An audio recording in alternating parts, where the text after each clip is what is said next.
하나님께서 오늘 우리에게 허락하신 말씀 마가복음 11장 12절에서 14절, 20절에서 25절의 말씀입니다.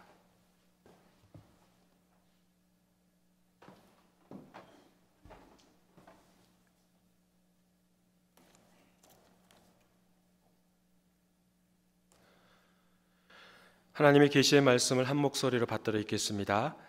이튿날 그들이 베다니에서 나왔을 때에 예수께서 시장하신지라 멀리서 잎사귀에 있는 한 무화과 나무를 보시고 혹 그 나무에 무엇이 있을까 하여 가셨더니 가서 보신즉 잎사귀 외에 아무것도 없더라. 이는 무화과의 때가 아님이라. 예수께서 나무에게 말씀하여 이르시되 이제부터 영원토록 사람이 내게서 열매를 따먹지 못하리라 하시니 제자들이 이를 듣더라.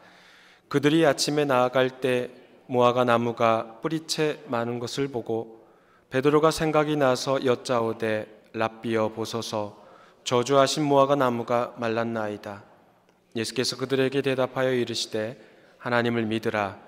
내가 진실로 너희에게 이르노니 누구든지 이 산더러 들리어 바다에 던져지라 하며 그 말하는 것이 이루어질 줄 믿고 마음에 의심하지 아니하면 그대로 되리라. 그러므로 내가 너희에게 말하노니 무엇이든지 기도하고 구하는 것은 받은 줄로 믿으라. 그리하면 너희에게 그대로 되리라. 서서 기도할 때에 아무에게나 혐의가 있거든 용서하라. 그리하여야 하늘에 계신 너희 아버지께서도 너희 허물을 사하여 주시리라 하시니라. 아멘. 교회 여러분 평안하셨습니까? 이 시간 이 자리에 참석하신 우리 모든 교우님들, 우리 주님의 크신 사랑과 은총이 함께 하시기를 간절히 바랍니다. 지난주 말씀과 오늘 말씀은 이어집니다. 지난주 말씀의 제목은 성전이 제 기능을 하지 못할 때였고, 오늘 말씀의 제목은 이스라엘이 제 기능을 하지 못할 때. 따라해 볼까요? 이스라엘이 제 기능을 하지 못할 때. 이스라엘이 제 기능을 하지 못할 때라는 제목으로 함께 말씀을 나누고자 합니다. 지난주 처음 시작할 때 샌드위치 이야기했죠. 샌드위치, 무화과 나무 저주 사건과 그 사건 이후에 예수님의 가르침, 그 사이에 성전 심판 사건이 들어가 있다. 그래서 샌드위치 사이에 내용물이 들어가 있다. 그래서 제가 지난주에는 내용물이 참 중요하다라고 말씀드렸어요.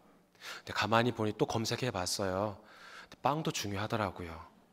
호밀빵도 있고 또 그 빵 이름에 호밀도 들어가고 베이글도 들어가고 크루아상도 들어가고, 그래서 이게 빵 내용물만 중요한 게 아니라 그 빵도 중요하구나라고 깨닫게 되었습니다. 그래서 오늘도 지난주 말씀 못지않게 오늘도 말씀도 참 중요합니다. 그래서 오늘 우리가 제가 지금 계속 이렇게 빵 이야기를 하는 이유는, 혹시 지난주 참석하지 못하신 분들은 왜 지금 빵 샌드위치 한참 배고플 시간에 이 샌드위치 이야기를 하고 그러나, 지난주 말씀과 이어주고 지난주에 그런 샌드위치 이야기를 했는데요, 그 사이에 들어가는 내용물도 중요하지만 빵도 중요하다, 그런 이야기를 한 겁니다. 그래서 오늘 이 말씀을 통해서 하나님께서 우리에게 들려주시는 그 하나님의 계시의 음성을 듣기를 간절히 소망합니다. 오늘 본문 말씀 12절 말씀 함께 읽어보겠습니다. 이튿날 그들이 베다니에서 나왔을 때에 예수께서 시장하신지라. 이튿날, 그러니까 베다니란 뜻은 가난한 자의 집 또는 슬픈 자의 집, 슬픔의 집, 가난한 자의 집을 뜻하는 그 마을에 들어가셔서 예수님께서 나오셨어요. 모르겠어요. 가난한 자의 집이란 뜻을 가진 그 마을에서 아침 식사를 하지 못하셔서 그랬는지 시장하시대요. 그렇다면 왜 예수님만 시장하셔요? 또 누구도 시장해요? 배가 고파요? 제자들도 배가 고프죠. 배가 고프면 제자들도 배가 고플 테고 예수님도 배가 고프실 텐데 예수님만 시장하시다라고 나와요. 아침을 드셨다 하더라도 제자들도 배가 부르고 예수님도 배가 부르실 텐데 유독 예수님만 시장하시대요. 이거는 이 마가복음의 저자가 어떠한 의도를 가지고 이렇게 기록하였다는 겁니다. 예수님의 배고픔은 단순한 배고픔이 아니라 영적인 배고픔, 또한 영적인 강렬한 소망을 말씀하고 싶으신 것이죠. 이스라엘은 3대 과실수가 있습니다. 포도나무, 무화과나무, 감람나무, 올리브나무라 하죠. 우리 쉽게 표현하기에는 올리브나무, 포도나무, 무화과나무, 감람나무, 올리브나무가 있는데요. 시편 128편의 말씀을 보면 내 집 안방에 있는 내 아내는 결실한 포도나무 같으며 내 식탁에 둘러앉은 자식들은 어린 감람나무 같으리로다. 그러니까 아내를 포도나무에 비유하였고 어린 자식들을 어린 감람나무, 올리브나무에 비유하듯 이스라엘에서 흔히 볼 수 있는 과실수라는 겁니다. 요한복음 1장에 보면 빌립이 나다나엘을 만나요. 나다나엘을 만나서 아주 깜짝 놀라게 그런 말을 합니다. 이제까지 구약에 나타났던 그 모세가 기록하고 여러 선지자들이 기록하였던 그 메시아를 내가 봤는데 바로 그 사람이 나사렛 예수라라고 나다나엘에게 말합니다. 그러자 나다나엘이 뭐라고 그래요? 에이, 나사렛에서 무슨 그런 선한 것이 난다고 그래? 말도 안 돼. 믿지 못하겠다는 거죠. 그러니 뭐라 그래요? 빌립이 와서 보라 그러죠. 나다나엘이 예수님 앞으로 오자 예수님께서 뭐라고 말씀하셔요? 당신은 참으로 이스라엘 사람이라 그 속에 간사한 것이 없도다. 나다나엘은 예수님을 처음 만났어요. 그런데 예수님께서 나다나엘에 대해서 이렇게 말씀하시니 나다나엘이 깜짝 놀란 거죠. 요한복음 1장 48절 말씀 함께 읽어보겠습니다. 나다나엘이 이르되 어떻게 나를 아시나이까? 예수께 대답하여 이르시되 빌립이 너를 부르기 전에 내가 무화과 나무 아래에 있을 때에 보았노라. 예, 이스라엘에게 있어서 무화과 나무는 또 포도나무, 또 감람나무, 올리브나무는 뗄래야 뗄 수 없는 그런 아주 친밀한 과실수입니다. 무화과 나무 아래에서 보았다라는 말은 평온함, 샬롬을 뜻합니다. 무화과 나무 아래에서 보통 랍비들은 성경을 읽고 성경을 묵상합니다. 말씀을 묵상하는 거죠. 영적인 사모함을 가진 그 나다나엘의 모습을 주님께서 보신 것이죠. 여하튼 이 세 과실수, 무화과나무, 포도나무, 또 올리브나무, 이스라엘의 나라, 이스라엘 민족을 상징합니다. 예수님께서 배가 고프시다는 말씀을 하시고 무화과나무 쪽으로 발걸음을 옮기셨어요. 굳이 거리상으로 멀리 떨어져 있는 그 무화과나무까지 가셨다라는 말씀은 무엇인가 말씀하고자 하는 의도가 담겨 있다라는 겁니다. 이스라엘 나라와 백성을 상징하는 그 무화과나무에 무엇인가를 기대하고 있으셨다는 거죠. 예수님께서. 자, 여러분께 제가 여쭤보겠습니다. 과실수를 보면 무엇을 기대할 수 있어요? 열매를 기대할 수 있는 거죠. 그렇죠. 예수님께서도 무화과 나무를 가셨다는 것은, 그쪽으로 가셨다는 것은 열매를 기대하고 가셨다는 겁니다. 가셔서 무화과 나무를 헤쳐봅니다. 잎사귀를 헤쳐봅니다. 열매가 있어요? 없어요? 없어요. 열매가 하나도 없어요. 그리고 말씀이 덧붙여지죠. 이는 무화과의 때가 아님이라. 여러분께 여쭤볼게요. 예수님은 이스라엘에서 태어나셨어요. 이스라엘에서 태어나시고 계속 성장 그곳에서 하셨어요. 그러면 무화과가 언제 열리는지 알아요? 몰라요? 아셔요? 모르셔요? 아셔요. 무화과가 언제 열리는지 아셔요. 그런데 그러면 이 말씀 뭐예요? 무화과의 때가 아님이라. 무화과의 열매가 언제 열리시는지 아시는 분이 그곳에 가셔서 봤더니 열매가 없대요. 무화과의 열매가 때가 아니래요. 과연 지금 이 구절이 무엇을 뜻하냐는 겁니까? 팔레스타인 지역에 서식하는 이 무화과 나무는 3월, 4월에 잎이 무성해집니다. 그리고 5월, 6월이 되면 열매가 작게 열립니다. 그리고 8월에서 10월 사이에 그 무화과를 수확합니다. 그런데요, 이 3월, 4월 잎이 무성해지기 전에 아주 작은 열매가 맺혀요. 그 열매는 당연히 내다 팔 상품의 가치가 전혀 없는 것이고 그 작은 열매는 맛도 없어요.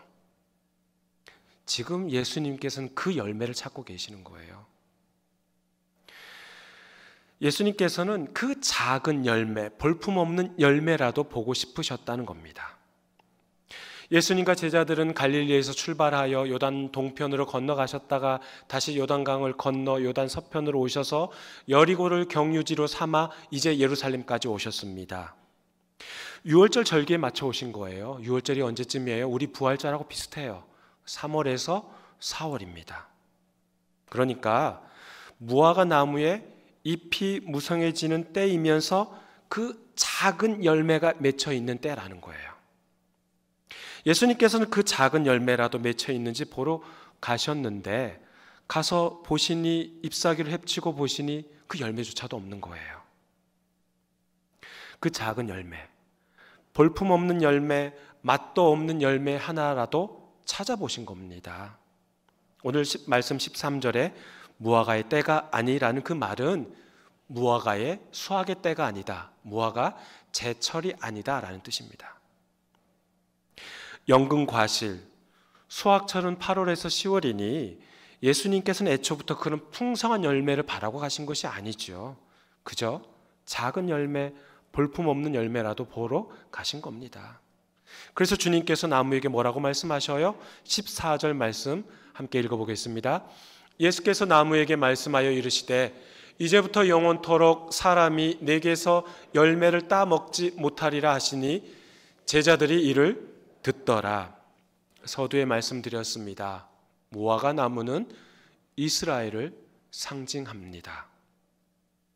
제철이 아니어서 열매를 맺지 않은 그 무화과 나무에게 저주하셨다는 것은 영적으로 합당한 열매를 맺지 못하는 이스라엘을 심판하신다라는 말씀이에요. 주님께서 풍성한 열매를 바라시는 것도 아니죠. 아닙니다. 당연하죠. 아직 그런 무화과의 제철이 아니기 때문에요. 그저 작은 열매, 보잘것없는 그 열매라도 맺혀 있기를 바라시고 가신 거죠. 그러니까 이스라엘 민족에게도 그 똑같은 것을 요구하시는 거예요. 하나님에 의해 전적으로 선택받은 이 백성인 이스라엘에게 많은 것들을 요구하시는 게 아니에요. 예수님께서 갈릴리에 오셔서 무엇 가장 먼저 말씀하셨습니까? 때가 찼고 하나님의 나라가 가까이 왔으니 회개하고 복음을 믿으라라고 하셨어요. 이스라엘은 하나님께서 택함 받은 백성이죠. 하나님께서 택해 주신 백성이 바로 이스라엘이에요. 이들에게 무엇인가 대단한 공로가 있어서 하나님께서 택하신 게 아니라는 겁니다. 이들이 다른 타민족에 비해서 성실하고 또한 부지런해서 그들을 택하신 게 아니에요. 이스라엘 백성이 신에 대한 열심을 가지고 있어서 그를 택하신 것도 아니라는 거예요. 이유는 단 한 가지예요. 뭐예요? 그냥이에요, 그냥. 하나님께서 이스라엘 백성을 그냥 택하신 거예요. 조금 더 고상한 표현으로 해볼까요? 하나님께서 이스라엘 민족을 사랑하셔서 택하신 겁니다. 그 이유 어떤 다른 이유가 없습니다. 그냥 사랑하셔서 택하셨습니다. 그런데요, 하나님의 말씀에 순종하지 않고 고집 피우는 이 이스라엘에게 지금 예수님께서 많은 것 바라는 게 아니에요. 그런 보잘것없는 열매라도 맺혀 있기를 바라는 겁니다. 주님의 말씀에 경청하라는 거죠. 그러나 이들은 무화과 나무처럼 잎만 무성합니다. 겉은 번지르르 합니다. 속은 텅 빈 강정입니다. 결국 예수님께서는 잎만 무성하고 열매를 맺지 못하는 그 무화과 나무에게 강한 어조로 말씀하시지요. 영원토록 내게서 열매를 따먹지 못하리라. 과실수가 열매를 맺지 못하면 과실수로서의 제 기능을 잃어버리는 거죠. 하나님께서 선택하신 이스라엘이 하나님의 말씀 안에 살아가지 못하면 이스라엘이 제 기능을 잃어버리는 거죠. 무화과 나무를 저주하는 그 예수님의 말씀은 곧 이스라엘의 심판이라 말씀드렸습니다. 그 사이에 성전 심판의 말씀이 들어있어요. 그리고 그 말씀 이후에 다시 무화과 나무로 화면이 바뀌는 겁니다. 성전에서 나와서 무화과 나무의 사건, 오늘 12절에서 14절 말씀, 그 사이에 성전 심판 사건이 들어가 있고 다시 20절부터 무화과 나무와 관련된 말씀이 이어지는 것이 오늘 본문이잖아요. 성전에서 나와 예수님과 제자들은 어쩌면 다시 베다니 마을로 들어가서 하루를 숙식했겠죠. 아침에 일어나 무화과 나무 옆을 지나갑니다. 우리 21절 말씀 함께 읽어보겠습니다. 베드로가 생각이 나서 여짜오되 랍비여 보소서, 저주하신 무화과 나무가 말랐나이다. 아침에 일어나서 무화과 나무 옆을 제자들과 예수님이 옆을 지나가다가 베드로가 이야기하고 있는 거예요. 뿌리채 마른 무화과 나무를 보고 생각이 나서 말하는 거예요. 방금 우리가 읽은 이 21절 말씀을 한번 앞부분 잘 보십시오. 베드로가 생각이 나서 예수님께 여쭤봤다라는 건데, 베드로가 생각이 나서 이게 무슨 말인가요? 마가복음의 저자는 이 문구를 넣어 말하고자 하는 무엇인가의 의도가 있다라는 거예요. 어제 성전에서 나와서 그들이 베다니로 갔다고 합시다. 베다니로 가서 집에 가서 이제 잠을 자요. 그러니까 성전에서 나와서 예수님께서 무화과를 저주할 때, 그러니까 성전으로 들어가기 전에 무화과 나무를 저주할 때, 예수님께서 무화과 나무를 저주할 때, 그때 예수님만 계셨습니까? 아니면 제자들도 있었습니까? 제자들도 있었습니다. 그러니까 제자들이 예수님이 무화과 나무를 저주하는 그 말씀을 제자들도 다 듣고 있었어요. 그런데 그 다음날 일어나서 무화과 나무 옆을 지나가다가 뿌리채 완전히 말라 비틀어진 것을 보고 베드로가 생각이 났다는 거예요. 즉, 어제 주님께서 말씀을 하실 때 제자들은 들었어요. 듣기는 들었는데 건성으로 들었다는 거죠. 한 귀로 듣고 한 귀로 흘렸다는 거죠. 그러니까 주님의 말씀에 믿음이 없었다라는 겁니다. 그런데 그 다음날 보니 정말 무화과 나무가 말라 비틀어진 거예요. 그러니까 애초에 주님의 말씀을 들었지만은 흘려듣고 이제 와서 보니까 그 말씀대로 됐네? 이렇게 생각한 거죠. 그러니 베드로가 생각해보니 라고 말한 거예요. 다시 말하면 제자들도 똑같습니다.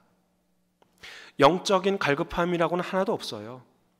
지금 예수님께서 갈릴리에서 시작하여서 출발하여서 요단 동편을 거쳐 여리고를 경유해 예루살렘까지 오기 직전까지 예수님께서 메시아의 사역에 대해서 세 번씩이나 말씀하셨어요.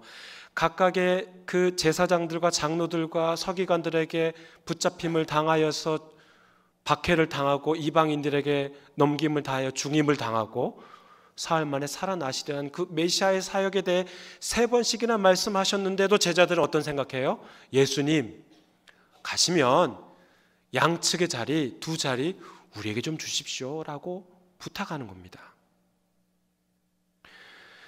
주님과 먹고 자고 말씀을 누구보다 더 많이 들었던 자들이 제자들이에요. 주님께서 이스라엘 백성 중에 그러한 제자들을 제자로 삼으셨는데 그들도 제 기능을 못하는 거죠. 보십시오. 주님께서 십자가를 지실 때 십자가 아래에 제자 한 명이라도 남아 있었습니까? 아니요. 다 도망갔어요. 뿔뿔이 흩어졌어요. 무화과 나무를 어제 주님께서 저주하셨는데도 이들은 설마 그 말이 그대로 되겠어? 그냥 듣고 흘렸다라는 겁니다. 관심이 없었어요. 믿음이라고는 하나도 없었어요. 그러니 베드로의 질문에 예수님께서 이렇게 대답하시는 게 이해가 갑니다. 하나님을 믿으라. 따라해 볼까요? 하나님을 믿으라. 하나님을 믿으라. 그러면서 주님께서 덧붙여 말씀하시죠. 누구든지 이 산더러 들려 바다에 던져지라 하면 그 말하는 것이 이루어질 줄 믿고 마음에 의심하지 아니하면 그대로 되리라. 여기서 말하는 이 산, 특정 산이에요. 보편적인 산이라고 말한 게 아니라 이 산이라고 콕 집어 말씀하시죠. 그 산은 성전산, 예루살렘에 있는 시온산, 예루살렘의 성전을 뜻하는 거죠. 더 확대해 보자면 이스라엘 전체를 가리킵니다. 바로 앞달락인 그 성전 심판과 연결시켜 본다면 종교 권력자들에게 그 좌지우지되는 그 성전은 바다에 던져버려도 된다라고 주님께서 말씀하시는 거예요. 왜요? 성전이 제 기능을 하지 못하기 때문에 그런 거죠. 성전도 그런 저주받은 건물일 뿐이라는 겁니다. 겉으로 아무리 화려하고 대단한 일을 하는 것처럼 보이면 뭐합니까? 하나님께 올바로 드리는 희생제사가 없는데요. 종교 기득권층은 성전 상인들에게 독점권을 허락합니다. 성전 상인들은 사람들에게, 소비자들에게 물건을 비싸게 팔아 폭리를 취합니다. 공평함이라고는 전혀 찾아볼 수 없어요. 성전의 기능은 상실하게 된 거죠. 지금까지는 성전이라는 매개체를 통하여서 이 언약 백성과 하나님 사이에 그런 하나의 교류 역할을 하게 된 거죠. 성전이 그 중간에서. 그런데 예수님께서는 그 성전이 제 기능을 하지 못하자 성전 철폐 선언을 하셨습니다. 성전을 심판하는 선언을 하신 것이죠. 그렇다면 하나님과 이스라엘 백성 사이에 그 중간 다리 역할, 교량 역할을 했던 성전을 심판하셨어요. 예수님께서? 없어요. 그러면 하나님과 이스라엘 사이의 관계가 단절된 건가요? 아니에요. 어떻게 할 수 있습니까? 24절 말씀 함께 읽어보겠습니다. 그러므로 내가 너희에게 말하노니 무엇이든지 기도하고 구하는 것은 받은 줄로 믿으라. 그리하면 너희에게 그대로 되리라. 아멘. 지금 주님께서 말씀하시잖아요. 무엇이든지 기도하고 구하라. 구하는 것은 받은 줄로 믿으라. 누구에게 구하라는 거예요? 하나님께 구하라는 거죠. 하나님과 언약 백성 사이에 성전이 없다 그래서 단절되는 게 아니라는 거예요. 무엇이든지 구하랍니다. 하나님께. 다시 말하면 성전이 없어졌다고 해서, 성전이 심판되고 파괴되었다고 그래서 언약 백성과 하나님 사이에 단절된다는 게 아닙니다. 그러면 성전이 하나님과 백성 사이에서 매개체가 되었는데 이젠 누구를 통해 그 일이 일어난다는 거예요? 예수님이죠. 예수님. 예수 그리스도께서 하나님과 백성 사이의 다리 역할을 하신다는 겁니다. 예수님께서 새 성전이 되시겠다는 뜻입니다. 이스라엘 민족이 제 기능을 하지 못해요. 또 성전도 제 기능을 하지 못해요. 제자들도 제 기능을 하지 못해요. 제 가운데 살아가는 그들에게 더 이상 아무런 희망이 없다라고 생각할 수 있어요. 이스라엘도 제 기능 못하고 성전도 제 기능을 못하고 제자들도 제 기능을 하지 못하니 다 심판 선언 받아버린 거예요. 그러면 정말 더 이상 아무런 희망이 없습니까? 아니죠.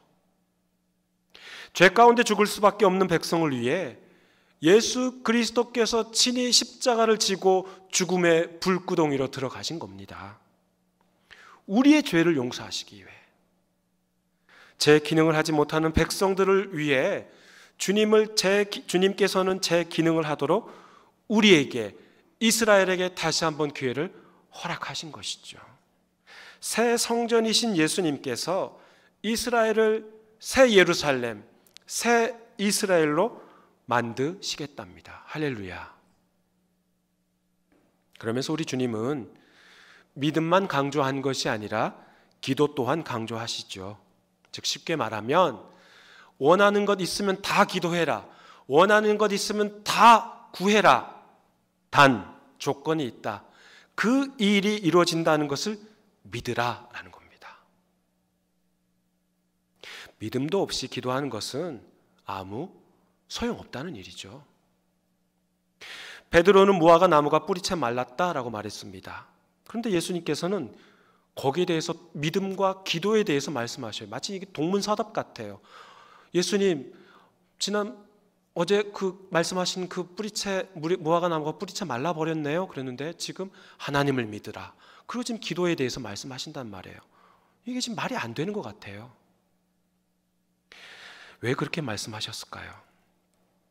예수님을 아무리 따르는 제자들이라 할지라도 주님께서 말씀하시는 것을 믿으라라는 겁니다. 하나님께 아무리 선택받은 백성이라 할지라도 하나님께서 하신 말씀을 믿으라라는 겁니다. 예수의 제자이고 하나님의 백성이면 모든 것이 그냥 이루어진다라고 것이 아니라는 겁니다. 믿음 없는 기도는 소용없는 기도라는 거죠. 그런데 여러분, 여기서 한 가지 놓치지 말아야 할 것이 있습니다. 말 그대로 그 어떤 것이든지 기도하고 구하고 믿으면 된다라는 그런 뜻일까요? 쉽게 표현해 볼게요. 지금 막 주가가 막 올라가요. 주가 폭등이 지금 일어나고 있어요. 그러니까 가지고 있는 주식이 대박나게 기도하고 믿으면 이루어 주신다라는 뜻일까요? 수능 만점을 맞도록 간구하고 믿으면 이루어 주신다라는 뜻일까요? 천대 일에 정말 들어가기 어려운 그런 대기업 입사하도록 간구하고 믿으면 이루어 주신다라는 뜻일까요? 한번 생각해 보십시다. 예수님께서 성전 심판, 성전 철폐를 말씀하시기 전까지 이스라엘 백성들은 어디에 와서 하나님께 기도하였습니까? 어디에 왔어요? 성전에 왔어요.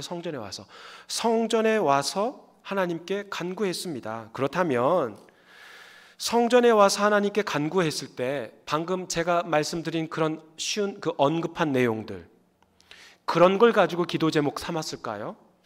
나의 재산 증식을 위해서, 자녀들의 미래를 위해서, 좋은 집 장만을 위해서 그러한 기도를 하나님께 성전에 와서 기도드렸을까요? 아니죠. 그들의 모든 기도는 다 죄 용서함이었어요. 죄 용서함.